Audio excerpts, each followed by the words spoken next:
राम राम जी। हमारे मन में कभी कभी ये प्रश्न आता है कि इस संसार में इतने सारे धर्म क्यों हैं।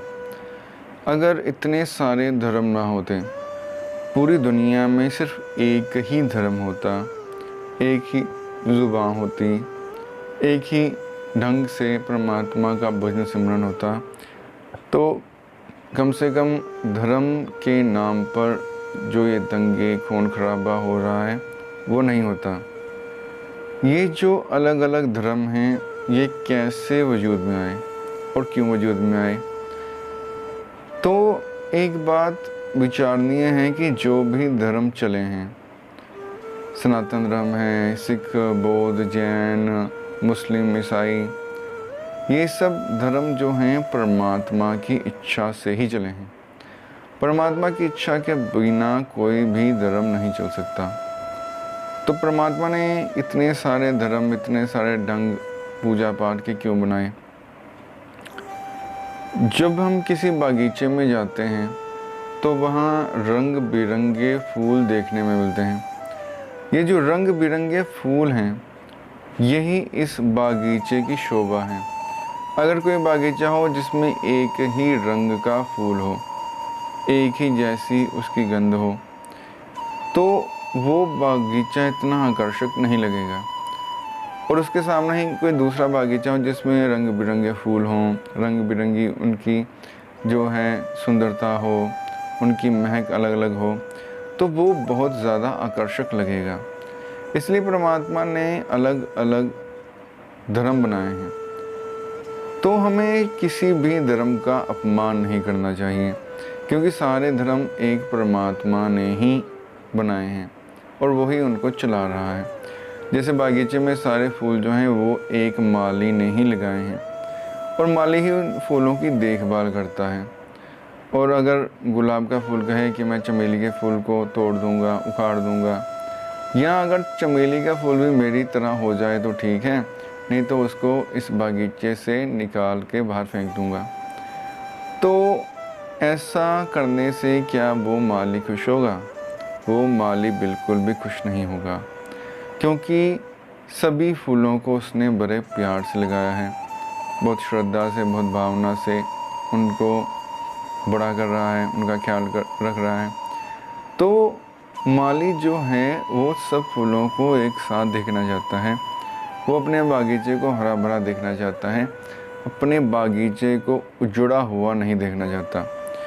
तो अगर एक धर्म के लोग ये समझते हैं कि वो धर्म परिवर्तन करवा के ज़बरदस्ती या फिर धन का लालच देकर ये सोचते हैं कि मैंने अगर कुछ इंसानों को अपने धर्म के साथ जोड़ लिया तो परमात्मा की नज़रों में मैं बहुत ऊंचा उठ गया, तो ये उसकी बेवकूफ़ी है। जो भी व्यक्ति अपने धर्म से प्रेम करता है, उसे दबाव में आकर या लालच में अपना धर्म छोड़ने की ज़रूरत नहीं है, चाहे वो किसी भी धर्म से संबंधित हो। धर्म का संबंध प्रेम से है, मन से है। जिसका मन जिस धर्म को मानता है उसे उसी धर्म का सहारा लेना चाहिए, क्योंकि सारे ही रास्ते परमात्मा की तरफ जाते हैं। सारे धर्म जो हैं वो परमात्मा का ही पूजा पाठ बताते हैं, परमात्मा का नाम अलग अलग बताते हैं, परमात्मा का नाम जपने का ढंग अलग अलग बताते हैं, वेशभूषा अलग अलग है, लेकिन मंजिल एक ही है, परमात्मा। और परमात्मा जो है वो परम आनंद है। छोटे मोटे आनंद तो हमें मिलते ही रहते हैं, कुछ स्वादिष्ट भोजन खा लिया, कुछ सुंदर संगीत सुन लिया, या कुछ सुंदर दृश्य देख लिया, तो क्षणिक सुख तो हमें मिलते ही रहते हैं। लेकिन परमात्मा का सुख परम सुख है, परम आनंद है। वो जब मिलता है तो मिलने के बाद बिछुड़ता नहीं है। बाकी सुख तो मिलते बिछुड़ते रहते हैं। परमात्मा का सुख अतुलनीय है, अमूल्य है। तो वो सुख हिंदू को, मुसलमान को, सिख को, ईसाई को, सबको एक समान नहीं मिलता है जब वो उस परम अवस्था तक पहुंच जाते हैं। जैसे रामकृष्ण परमहंस जी थे, तो परमहंस उपाधि उनको क्यों मिली? क्योंकि उन्होंने सभी धर्मों के अनुसार पूजा पाठ करके उसी परम अवस्था का अनुभव किया जिस परम अवस्था का अनुभव उनको सनातन धर्म में चलकर हुआ। तब उन्होंने कहा कि सभी धर्म रास्ते हैं, मंजिल एक ही है। हम और आप तो ये सिर्फ किताबों से पढ़कर या महापुरुषों से सुनकर ही बोल सकते हैं, लेकिन रामकृष्ण परमहंस जी ने स्वयं अनुभव किया, इसलिए उनको परमहंस कहा जाता है। तो इसलिए जो परमात्मा है वो एक सागर है और बाकी सब धर्म नदियां हैं। जब नदियां अलग अलग होती हैं तो अलग अलग दिखाई देती हैं, गंगा है, नर्मदा है, दजला फरात है, लेकिन जब सागर में समा जाती हैं तो सिर्फ सागर ही दिखाई देता है, तब नदियों का वजूद नहीं रहता। इसलिए जो भी संत परमात्मा तक पहुंचा है उसने फिर अपने आप को किसी धर्म से जुड़ा हुआ नहीं कहा, उसने सिर्फ मनुष्य धर्म का ही नाम लिया है। मानव धर्म ही उसका धर्म है, क्योंकि वो परमात्मा के साथ एकमिक हो जाता है। तो फिर सब में जोत जोत है सोई, तिसदे चानन सब में चानन होई, बस यही शब्द उसके अंदर से निकलते हैं। जैसे गुरु नानक जी 3 दिन वही नदी में रहने के बाद उन्होंने कहा, ना कोई हिंदू ना कोई मुसलमान। तो परम तत्व की प्राप्ति जब किसी भी महापुरुष को हो जाती है तो उसके हृदय में एक रूपता, एक सारता आ जाती है।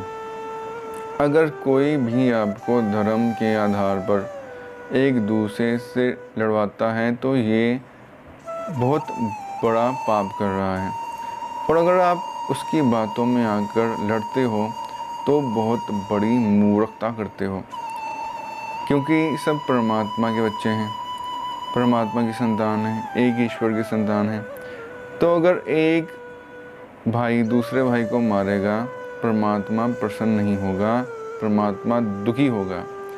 तो अगर कोई एक धर्म का व्यक्ति दूसरे धर्म के व्यक्ति को मारकर ये सोचता है कि खुदा खुश होगा, परमात्मा बहुत प्रसन्न होगा, तो ये उसकी मूर्खता है।